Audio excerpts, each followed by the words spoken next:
y vamos a ir avanzando en este tema. Hemos venido hablando acerca de Rahab y estamos en el libro de Josué, capítulo 6, versos 17b. ¿Alguien, por favor, me puede acompañar allí? Josué, capítulo 6, verso 17b y luego el verso 20 al 25 para que podamos dar continuidad a este libro y al tema, ¿ya? ¿Alguien ya lo tiene? Josué capítulo 6, verso 17b y luego en el mismo capítulo a partir del 20 al 25. Y será la ciudad anatema a Jehová por todas las cosas que están en ella. Solamente Rahab, la ramera, vivirá con todos los que estén en casa con ella, por cuanto escondió a los mensajeros que enviamos. Verso 20 al 25. Entonces el pueblo gritó y los sacerdotes tocaron las bocinas, y aconteció que cuando el pueblo hubo oído el sonido de la bocina, gritó con gran vocerío, y el muro se derrumbó. El pueblo subió luego a la ciudad, cada uno derecho hacia adelante, y la tomaron. Y destruyeron a filo de espada todo lo que en la ciudad había, hombres y mujeres, jóvenes y viejos, hasta los bueyes, las ovejas y los asnos. Mas Josué dijo a los 2 hombres que habían reconocido la tierra: entrad en casa de la mujer ramera y haced salir de allí a la mujer y a todo lo que fuere suyo, como lo jurasteis. Y los espías entraron y sacaron a Rahab, a su padre y a su madre, a sus hermanos y a todo que era suyo. Y también sacaron a toda su parentela y los pusieron fuera del campamento de Israel. Y consumieron con fuego la ciudad y todo lo que en ella había. Solamente pusieron en el tesoro de la casa de Jehová la plata y el oro y los utensilios de bronce y de hierro. Mas Josué salvó la vida de Rahab, la ramera, y a la casa de su padre y a todo lo que ella tenía. Y habitó ella entre los israelitas hasta hoy, por cuanto escondió a los mensajeros que Josué había enviado a reconocer a Jericó. Muy bien. Ok, gracias. Entonces vemos allí, evidentemente hemos venido tomando esta historia ya desde estas semanas pasadas y vemos aquí a una mujer que se destaca, ¿no? Esta mujer es una mujer gentil, es una mujer idólatra, el pueblo donde ella vive es un pueblo idólatra. Dios ha decidido que todo este pueblo, y no era un pueblo en realidad, era toda una ciudad bastante grande, muy bien armada, unos muros tremendos, unas anchuras y una altura de los muros increíbles, ¿no? Pero Dios les dice allí al pueblo de Israel de que ellos van a llegar y van a destruir esta ciudad completa. Iban a morir prácticamente todos, desde los animales hasta el último hombre de allí. Solamente que los que no iban a morir iban a ser aquellos en los cuales los espías se habían comprometido, ¿no? ¿Con quiénes se habían comprometido estos 2 espías? Con Rahab, ¿no es cierto? Qué interesante, ya lo han visto ustedes la semana pasada seguramente, acerca de las palabras como Rahab se manifestó a los espías, ¿no es cierto? Les dijo, aquí todos estamos temblando porque hemos oído acerca de su Dios, y dijo ella algo importantísimo: y yo sé de que el Dios de ustedes es Dios arriba en los cielos y también Dios abajo en la tierra, ¿no? Así es que esta mujer con ello demostró evidentemente su fe y demostró su fe en una actitud de obediencia, de querer salvarse a sí misma y de querer salvar a su familia por medio de ayudar a estos espías. Imagínense, aunque la historia, la Biblia no lo comenta, los pormenores, pero si nosotros podemos un poquito más tratar de ahondar y de profundizar un poco o imaginarnos, podríamos ver a esta mujer realmente, ¿no? Como ella dijo, ucha, realmente todos estamos temblando, ¿no? Tras que supimos que ustedes levantaron sus tiendas y todo y ya vinieron hacia acá y que se abrió el mar de par en par, ucha, nuestras choquizuelas temblaron, ¿no? Así es que esta mujer, sin duda alguna, creo realmente de que ella estuvo muy pensativa en esto. Ella, a pesar de ser una pecadorísima, ¿no? La palabra allí no guarda remiendos ni oculta cuál era su profesión de esta mujer, ¿no? La profesión era de que era una prostituta, ¿no? Es decir, podríamos decir entre nosotros, una mujer de la baja vida, una mujer de allá, de ese tipo en la cual no se puede confiar, ¿no? Una mujer que vende su cuerpo por generar ingresos. Entonces, este tipo de mujer fue la que realmente pudo ver mucho más que cualquier otro tipo de personas que vivían en esa misma ciudad. Y seguramente no podría dejar de destacar que en aquella ciudad podrían haber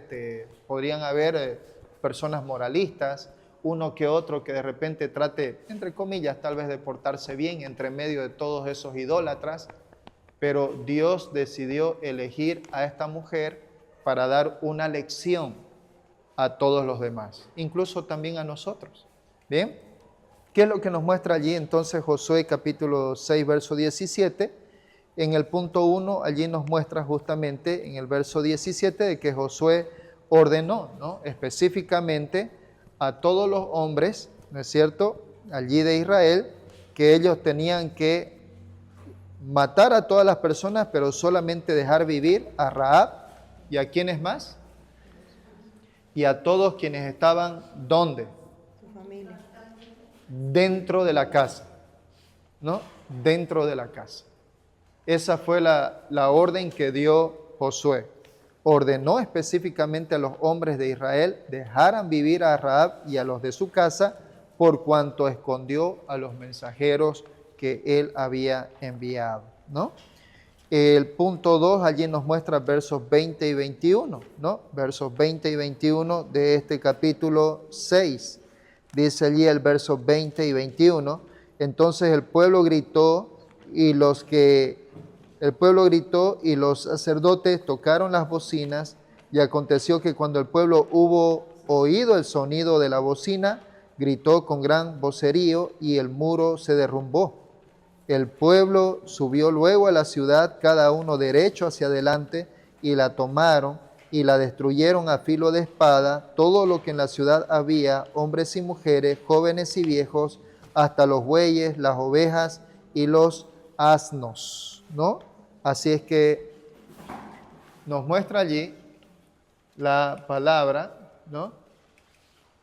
Que en este caso Josué siguió el mandato de nuestro Señor, ¿no? El mandato de Dios, y los israelitas tomaron toda la ciudad de Jericó, destruyendo todo lo que vivía allí, excepto a Rahab y su familia.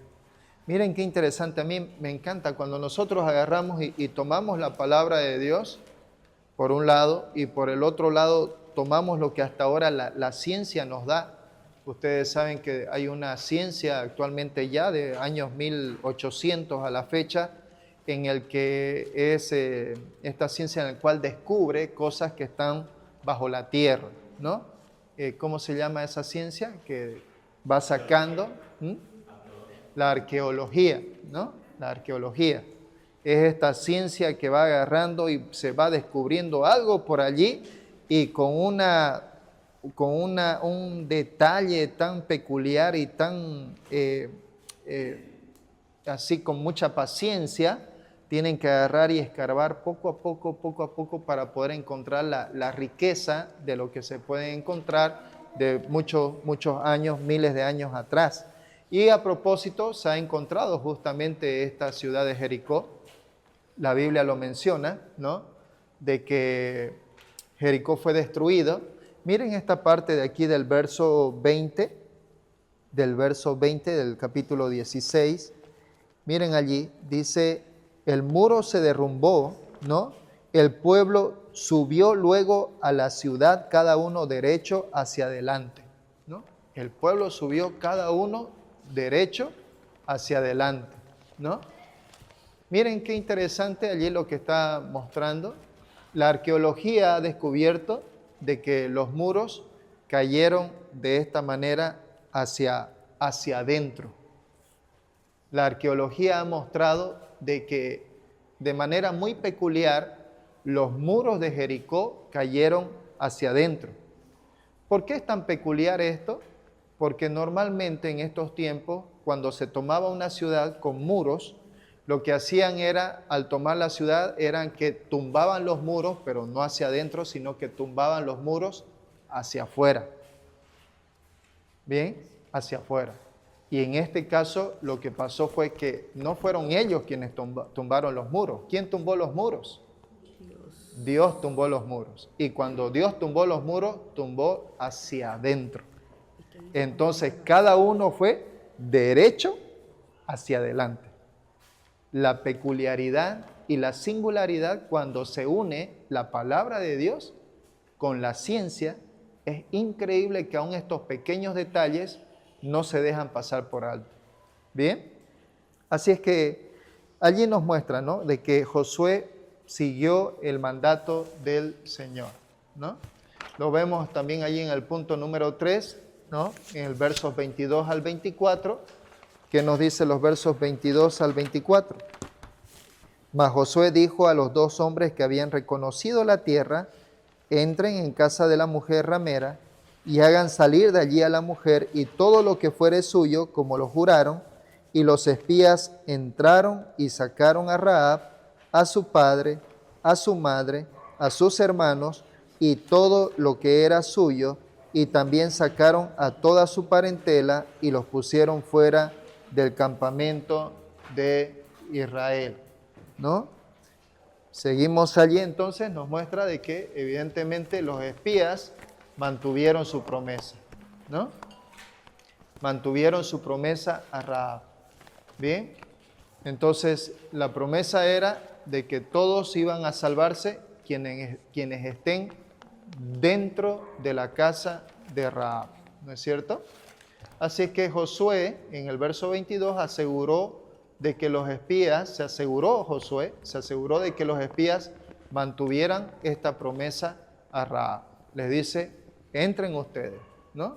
Mientras los demás estaban allí yendo y peleando y matando, los espías, estos 2 espías en particular, tenían un solo trabajo, que era ir y tomar a esta mujer con su familia.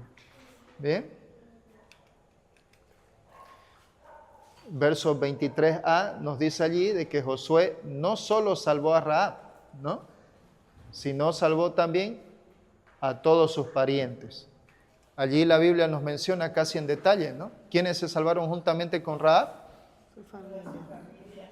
Su papá, Su madre, su mamá y seguramente sus hermanos. Si estaban sus hermanos casados, probablemente también con sus mujeres, ¿no? Todos quienes estuvieron en ese momento dentro de la casa, todos ellos fueron salvos, ¿no?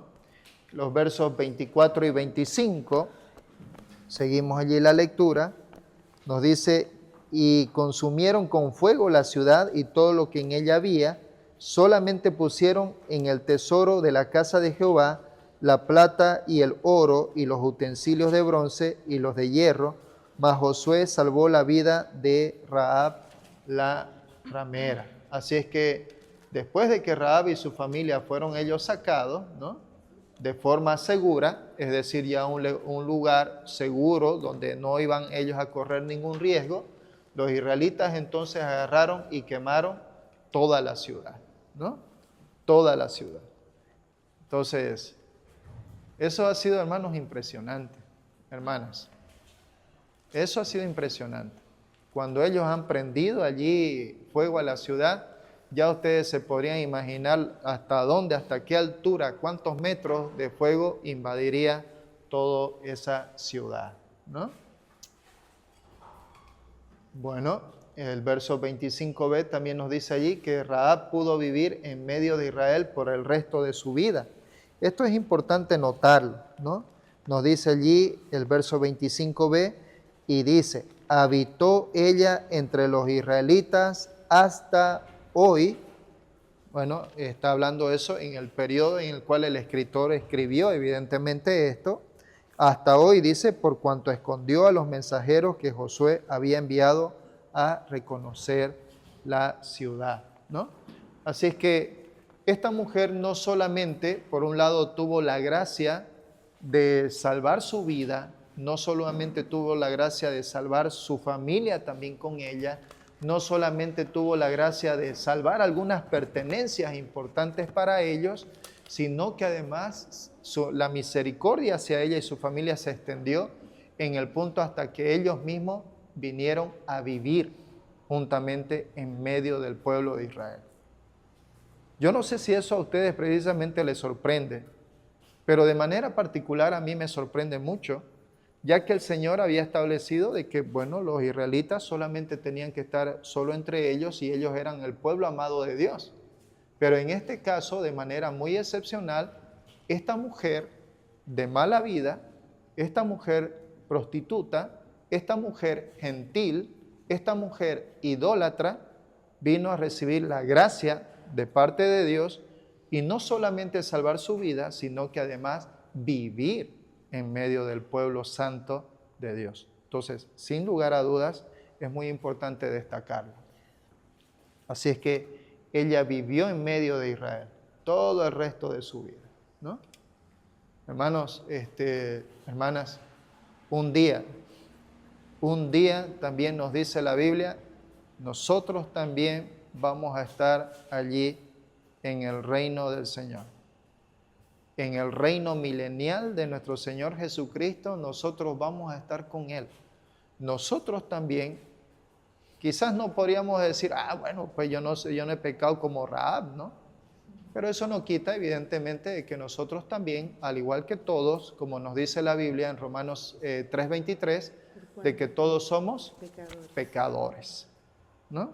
Y Efesios, el apóstol Pablo aún todavía es mucho más, ahí como con una, ¿cómo se llama eso? Lo que cortan los médicos, muy suave, muy sutil, con un bisturí, ¿no? El apóstol Pablo agarra y como con un bisturí en Efesios 2 nos habla y nos dice, nosotros que antes vivimos una vida en desobediencia, totalmente alejado de Dios, ¿no? Pero que fuimos recibidos a gracia, ¿no?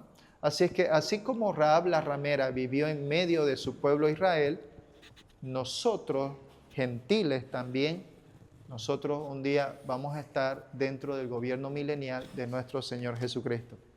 Y la Biblia dice de que nosotros vamos a estar en cuerpos glorificados, ¿no? Cuerpos glorificados. ¿Bien? Así es que en cierta medida, Rahab viene a ser un ejemplo para nosotros en el sentido de que Rahab, así como vivió entre los israelitas, el pueblo de Dios, nosotros también vamos a vivir dentro del reino de nuestro Señor Jesucristo. ¿Bien? Así es que esta palabra aquí en particular, para nosotros debe de cobrar un especial significado. ¿Y qué debe de salir de nosotros? Debe de salir una actitud evidentemente de agradecimiento.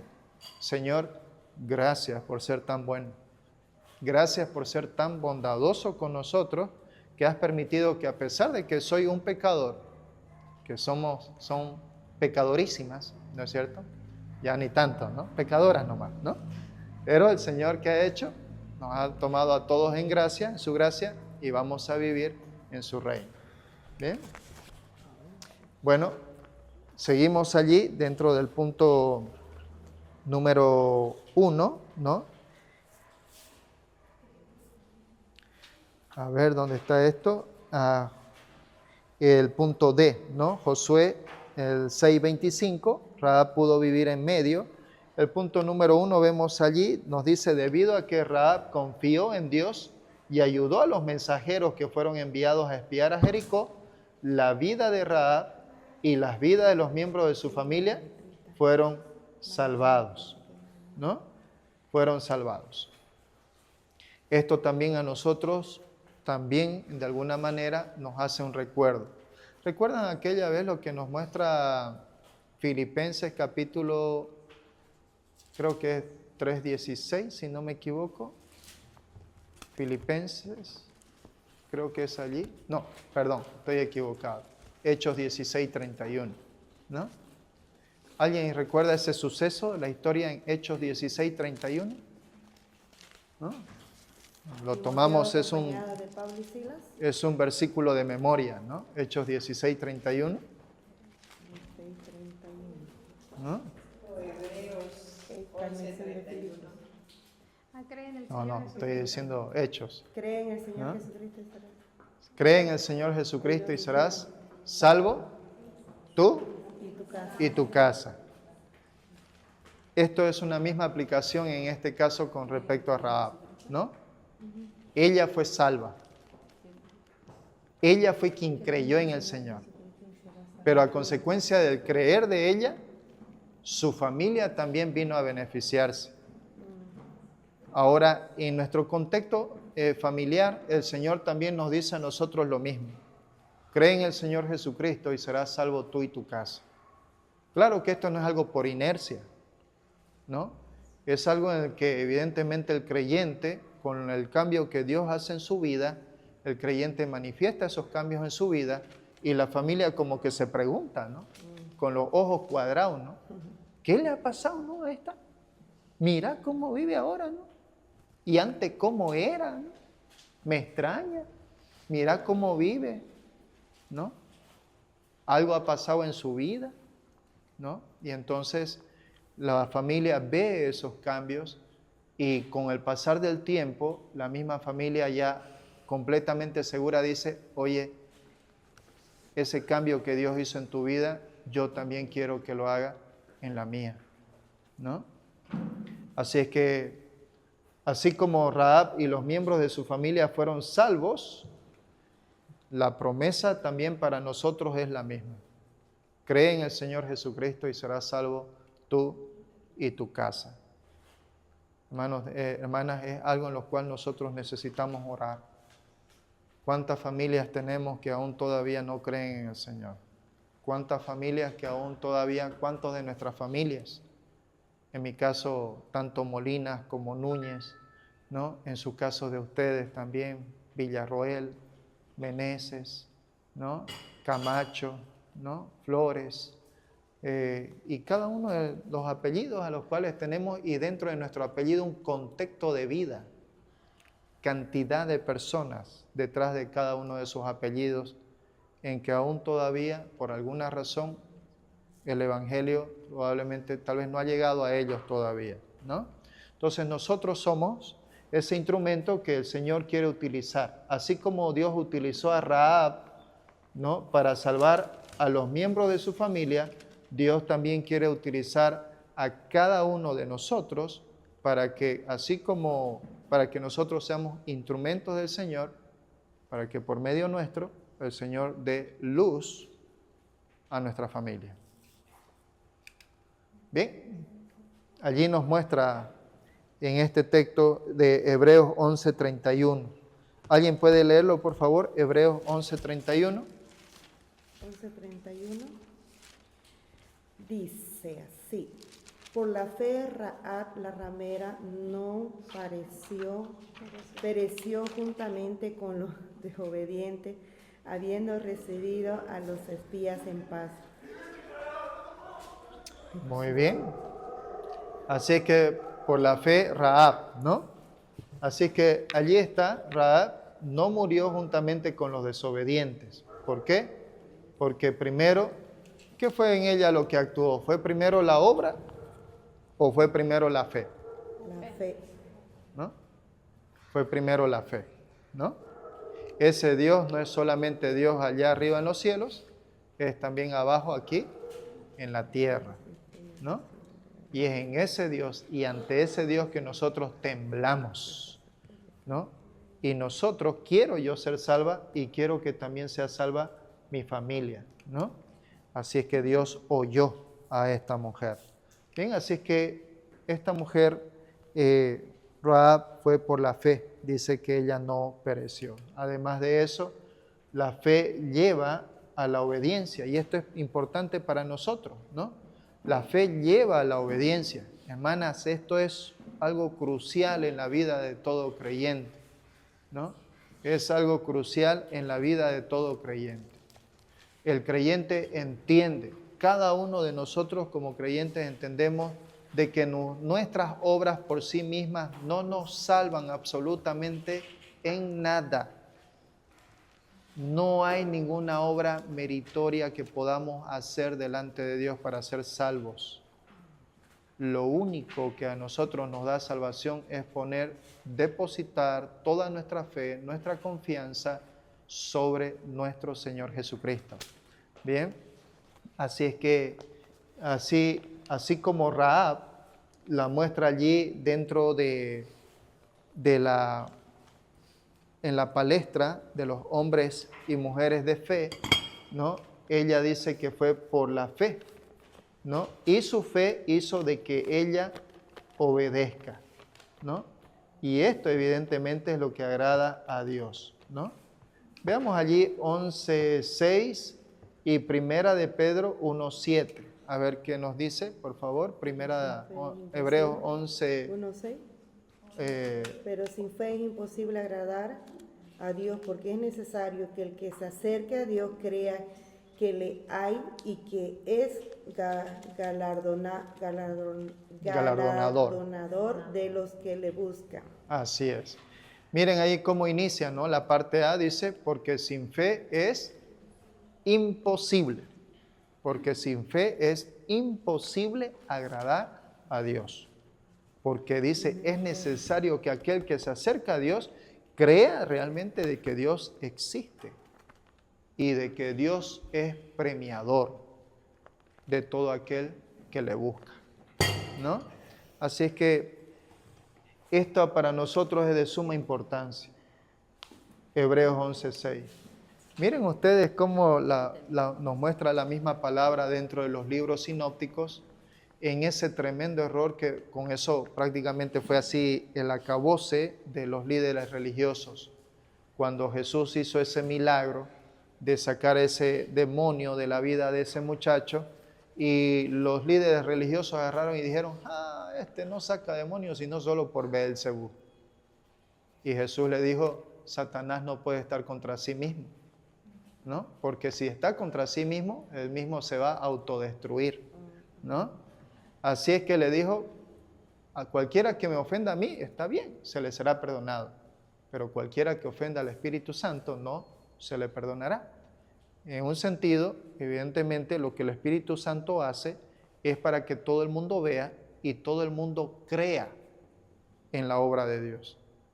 Entonces, estos líderes religiosos, al rechazar lo que Jesús había hecho por obra del Espíritu Santo, entonces prácticamente ellos estaban poniendo su corazón en una dureza tal que ellos prácticamente rechazaron con lo que estaban viendo con sus propios ojos. Aún a pesar de eso tenían un corazón tan duro, capaz de rechazar lo que Dios había hecho, la gracia de Dios. Y eso nosotros debemos de tener cuidado. Bien, Primera de Pedro, capítulo 1, verso 7.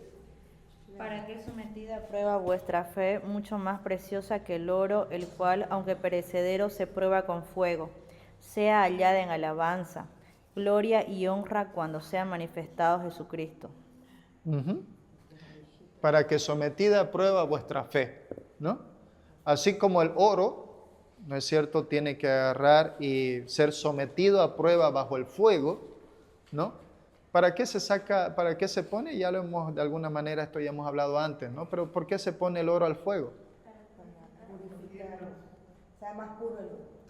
Para purificar el oro, ¿no? Para sacar algo que se llama escoria, ¿no? Para sacar la escoria del oro y para que así el oro quede en su estado más puro, ¿no? De la misma manera, dice el apóstol Pedro, así también sea sometida a prueba vuestra fe, ¿no? El Señor, amadas hermanas, va a poner a prueba nuestra fe. El Señor nos va a poner a prueba, desde los pequeños detalles hasta las situaciones más delicadas. Pero el Señor nos va a poner a prueba. El Señor va a permitir que sucedan cosas a nuestro alrededor de tal manera que nosotros estemos allí listos para probar nuestra fe. Y debemos de estar allí atentos y permanentemente, dice, como dice la palabra, velad. Estad atentos y velad. Eso es lo que debemos hacer cada uno de nosotros como creyentes. ¿Bien? Así es que es importante en este aspecto entender de que lo que primero obró en Rahab fue primero su fe, y su fe lo llevó a ella a una obediencia, en salvar en este caso a los espías, y de la misma manera nuestra fe ahora también es la que nos salva. Nuestra fe en nuestro Señor Jesucristo es lo que nos salva de la ira venidera. Bien, vamos allí, continuemos. La gracia de Dios es evidente en esta historia y su final. Y con esto finalizamos también, ¿no?, el punto número 1. A pesar del hecho de que Rahab era una prostituta, Dios preservó no solamente su vida, sino también la vida de todos sus parientes que estaban con ella en casa. Con esto lo que estamos haciendo es prácticamente tratar de resumir lo que hemos venido hablando acerca de esta mujer, ¿no? Por un lado es que ella fue salva, y no solamente ella, sino también su familia. Vamos con Mateo, capítulo 1, verso 5. Aquí vemos de que la gracia de Dios fue aún más allá todavía de la propia expectativa de esta mujer. Porque bueno, si nosotros nos ponemos un poquito a pensar de una forma racional, podríamos decir de que bueno, basta haya sido nada más con que a esta mujer la hayan sacado de ahí y le hayan dicho, chao mujer, hasta luego, ¿no? Hasta luego mujer, andate con tu familia, agradecer que te salvaste y punto, ¿no? Pero no fue así. Ella no solamente fue salva de esa destrucción, sino que en la gracia ella se permitió que viva entre medio del pueblo de Dios, y no solamente eso. Ahora aquí lo vemos en Mateo capítulo 1, 5. ¿Qué nos dice Mateo capítulo 1, verso 5? Salmón engendró de Rahab a Boz, Boz engendró de Ruth a Obed, y Obed a Isaí. Si nosotros logramos entender allí ese pequeño texto, lo que está queriendo decir allí es que Rahab no solamente vivió en medio de los israelitas, sino que Rahab se llegó a casar. Hubo alguien que puso los ojos en ella. Hubo alguien que realmente la vio a ella con seriedad, que le dio a ella su lugar como mujer. Hubo alguien que le dio a ella esa seguridad y esa esperanza que toda mujer anhela. Y Rahab llegó a ser madre. Y Rahab llegó a ser abuela, bisabuela, tatarabuela, ¿no? Y allí en esa línea genealógica vemos que llega a quién, ¿no? ¿Qué vino a ser Rahab para David? Vino a ser su bisabuela, ¿no? ¿Quién era David? El rey, ¿no? Y ya sabemos por 2 de Samuel capítulo 7, verso 16, el pacto davídico. ¿Qué dice el pacto davídico? De tu simiente saldrá el que gobernará eternamente. ¿Quién es? nuestro Señor Jesucristo. En la línea genealógica de la sangre humana, Rahab vino a ser o está dentro de la descendencia de nuestro Señor Jesucristo. Es impresionante. La Biblia menciona, esta Rahab es una de ellas, una gentil que está dentro de la línea genealógica de nuestro Señor Jesucristo. Y cuando veamos el siguiente tema, vamos a ver a otra mujer también que está dentro de la línea genealógica de nuestro Señor Jesús, otra gentil, ¿no? Así es que qué lindo es poder ver la gracia de Dios en él. Bien, Rahab se casó, ¿no? Se casó con este israelita llamado Salmón, y Salmón dio a luz a Booz, y Booz vino a ser el bisabuelo del rey David, ¿no? Es decir, bueno, Rahab no fue la bisabuela, sino la tatarabuela, ¿no?, del rey David. La gracia de Dios se muestra en el hecho de que Rahab fue incluida en la genealogía de nuestro Señor Jesucristo, de nuestro Salvador. Bien, pero ¿qué es la gracia? ¿Qué es la gracia? Lo tenemos allí, ¿no? Es un favor inmerecido. Es algo, la gracia de Dios es algo que Él nos da, pero que definitivamente nosotros no lo merecemos. ¿Bien? Gracia y misericordia siempre están de la mano de Dios. Gracia es cuando Él nos da algo que no nos merecemos, y misericordia es algo que Él no nos da, que deberíamos nosotros merecerlo, ¿no? Entonces, aquí vemos la gracia de Dios. La gracia de Dios llega a todos los pecadores por igual, sin importar quiénes son o qué hayan hecho. Esto debería a nosotros alentarnos. Si nos sentimos apenados o si nos sentimos avergonzados por alguna cosa que nosotros hayamos hecho en nuestro pasado, la gracia de Dios es suficiente para cada uno de nosotros, ¿no? Hermanas, yo no sé cuál sea el pasado de usted, ¿no? Yo no sé qué pecados usted haya cometido en su pasado. Basta también con los míos. Hay pecados en los cuales jamás, por ejemplo, he podido decirle a alguien, ¿no?, que si solamente Dios y yo, digamos, ¿no? Cosas del pasado, ¿no? Y cada uno de alguna manera guardamos eso, ¿no? Y lo hemos confesado delante del Señor.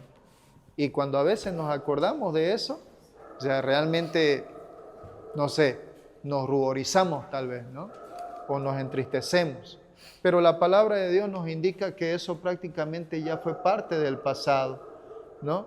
Y que ya no tenemos que traerlo a nuestro presente, ¿no? ¿Por qué? Porque dentro de la gracia de Dios, ¿Él qué hizo con eso? Ya nos perdonó. Ya nos perdonó. Cuando nuestro Señor Jesucristo cargó en la cruz y cuando nuestro Señor Jesús dijo, Elí, Elí, lama sabactani, Dios mío, ¿por qué me has desamparado? Nuestro Señor Jesús en esa cruz estaba literalmente cargando todos nuestros pecados pasados, presentes y futuros sobre esa cruz. ¿Bien? Así es que el Señor nos ha perdonado nuestros pecados, pero también a la vez, por Romanos capítulo 6, también nos recuerda y dice, ¿qué pues? Dice también para recordarnos, ¿perseveraremos en el pecado para que la gracia abunde? Y la respuesta del apóstol Pablo es sencilla, dice en el griego, megenoito, significa jamás eso acontezca, nunca eso se lleve a cabo, ¿no? ¿Perseveraremos en el pecado para que la gracia abunde? No. El verdadero creyente entiende que cuando ha recibido la gracia de Dios, el perdón de sus pecados, no tiene ninguna necesidad de volver nuevamente al cieno donde vuelve el chancho. Porque el Señor ya nos sacó de allí. Por tanto, ¿qué es lo que hacemos como creyentes? Nuestra vida en el Señor da un giro de 180 grados y caminamos derecho a seguir a hacer su voluntad.